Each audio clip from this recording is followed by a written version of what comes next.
In the video presentation, we will be discussing HR, its history, functions, and the different models it takes form in. We will also be talking about the effectiveness of the selection and recruitment process, as well as the key concepts with them. According to CIPD, human resource management is, quote, the term to describe format systems devised for the management of people within an organization. In short, HR is responsible for ensuring staff members are organized as well as managed well for the smooth and efficient operation.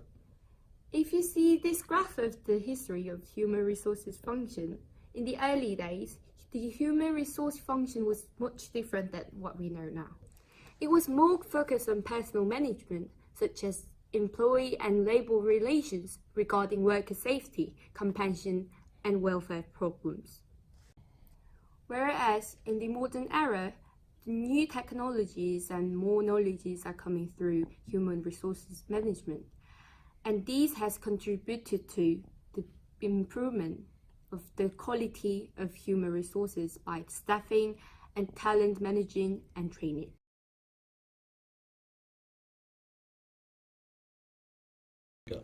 Maintenance includes keeping the team motivated, monitoring their performance, and providing the team members an insightful feedback. Acquisition includes recruitment, which should reach a massive amount of people.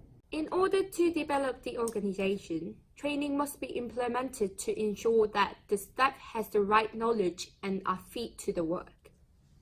Organization to ensure longevity, they need to have control. Control means hiring an accountant to oversee spending, profit, credits, and anything that concerns finance. There is another really important main function of human resource management, which is integration. It means coordination, cooperation, interaction, and unity within teams between employee, employer, organization, and government. In order to maintain harmony and harmonious relationship between them, it includes sub-activities as motivation, job satisfaction, grievance redressal, workers' participation in management, collective bargaining, and disciplinary procedures. Orientation. A lot of organizations today do not offer a thorough orientation for their new employees.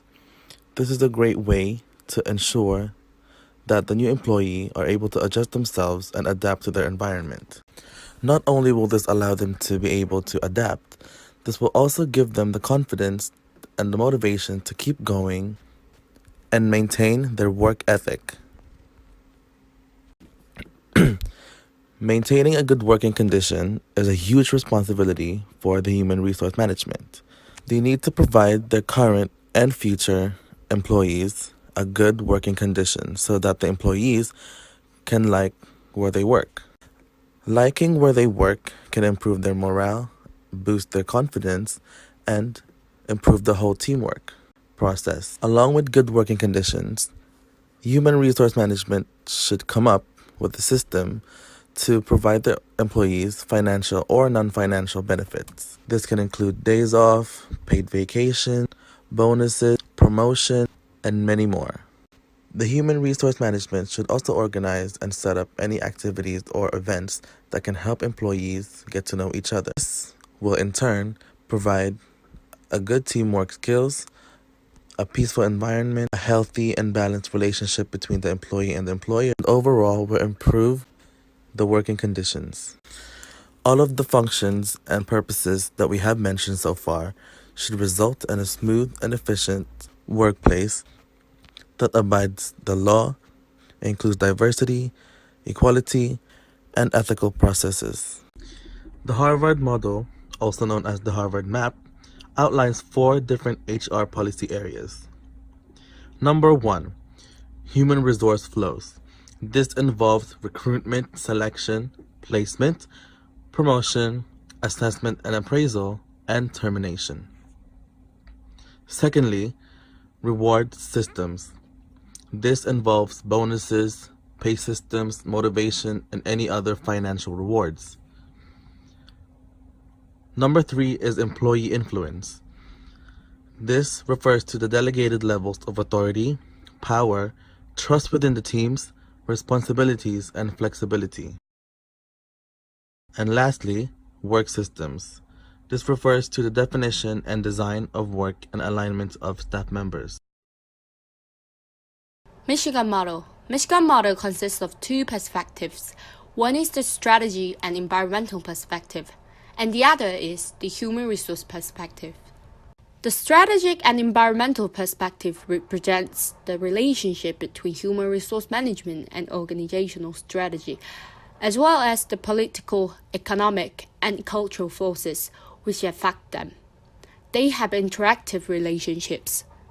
The human resource perspective provides a simple framework to show what the relationship should be between selection, appraisal, rewards, and training, and the effects on performance. And lastly, the Ulrich model. The Ulrich model considers 4 roles as the key components for an HR department. Number 1, HR business partner. A business partner is tasked with communicating with internal clients and customers. They serve as the point of contact for both clients and the customers. They also provide feedback, fill job vacancies, share goals with employees, promote harmony and rhythm within the workplace. Number 2, change agent. They internally communicate the growth, change, and expansion of a business. They also provide training, alter job descriptions, and help where there is change happening. Number 3, administration expert. They follow changes in regulations, rules, legislations, and other trade or labor laws. They also secure, monitor, update information about employees. And lastly, employee advocate. An employee advocate can also be referred to as an employee champion.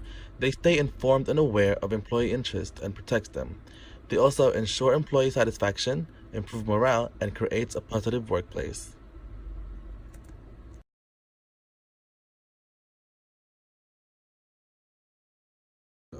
The key concepts of recruitment and selection. These include significance, responsibilities, and methods. For their responsibilities, the HR department are responsible when it comes to the recruitment progress, as they are the ones to develop the job specifications and the hiring criteria for the recruiters to go from.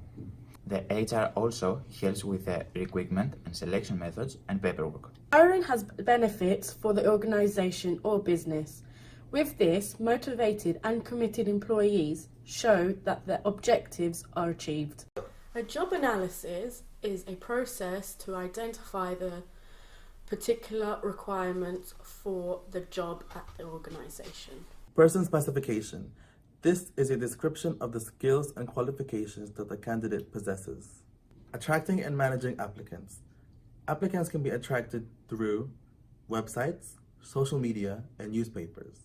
As applicants apply, their CVs, cover letters, and any other information that is given needs to be managed by the HR department.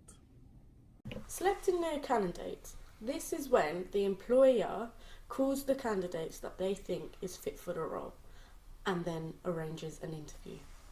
These points are the best consideration for effective requirements, as this helps the process goes effectively as well as being the correct points of recruitment. There are different types of recruitment methods, such as advertising or promoting, agencies, job centers, networking, and recommendations. Advertising or promoting. Advertising or promoting can be reached in a wide range of audiences, and it's still one of the most popular recruitment methods. Agencies. Agencies utilise different effective strategies that appeals to the candidates. Agencies give out flexible hours for people that need them. Job centers. Job centers offer services free of charge to candidates that are looking for a job. This provides the applicants some advice on the application process, practical support, and any other employment schemes. Networking. Social media can be a very effective recruitment method.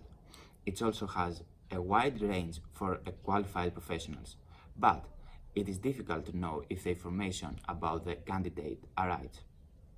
Recommendation, also known as word of mouth. This refers to an employer enlisting the help of a current employee for a recommendation.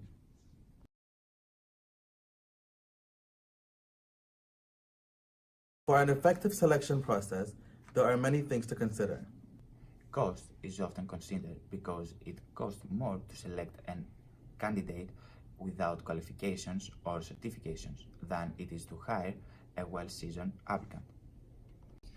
Also, HR will need to go over if any applicants have a criminal record. Another consideration could include that the HR needs to make sure that the applicants are eligible to work in the UK. For example, a UK passport, a national insurance number, and if they are from abroad, a working visa. If the candidates have done the right amount of tests, for example, health and safety. HR needs to think about the legal requirements to make sure that they are up to date with the Equality Act 2010.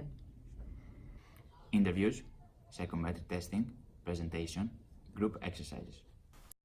Selecting a candidate. This is the process where the employer calls the candidates that are fit for the role and arranges an interview. Interviews. Interviews are the most popular and perhaps the most effective way to select a candidate. This provides the interviewer or the employer a personal view of the candidate, as well as tests the communication and listening skills. Psychometric testing. Psychometric testing has to do with the ability, the aptitude, and the personal profile of the candidate. This gives you a good understanding on how the candidate will work in the business. Presentations. Presentations are used in mostly senior jobs as a selective tool, as you give your candidate a topic and some time in order for them to do a presentation for the topic. Group exercises. The employer can invite the candidates and give them a topic or a role play. The employer observes who are looking for a specific attribute.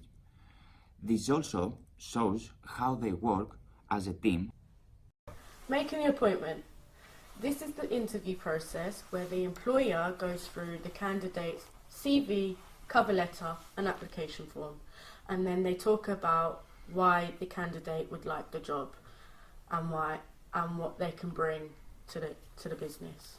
In the recruitment and selection process, several ethical elements need to be considered for the ethical development of the organisation. These elements include balancing a work life, allowing days off to help with your employees' health and well-being. Stress management. It could be managed by providing employees well-deserved compensation to reduce their stress and to motivate them. Equality and diversity in the process. This ensures that the organization stays inclusive. Dignity and justice. Considering dignity and justice helps to make the process look easier. It also eliminates any legal issues. And lastly, ethical practices. As an example, we could talk about anti-bribery. This certifies that only the deserving applicants go through. Another example would be the social responsibilities of an organization. This includes upholding the values that protects employees, employers, and customers.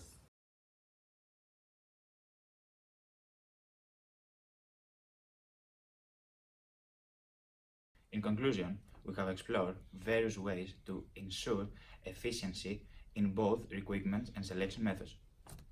We sincerely hope this video presentation helped outline the importance, the benefits, and the main functions of having human resources management. Thank you.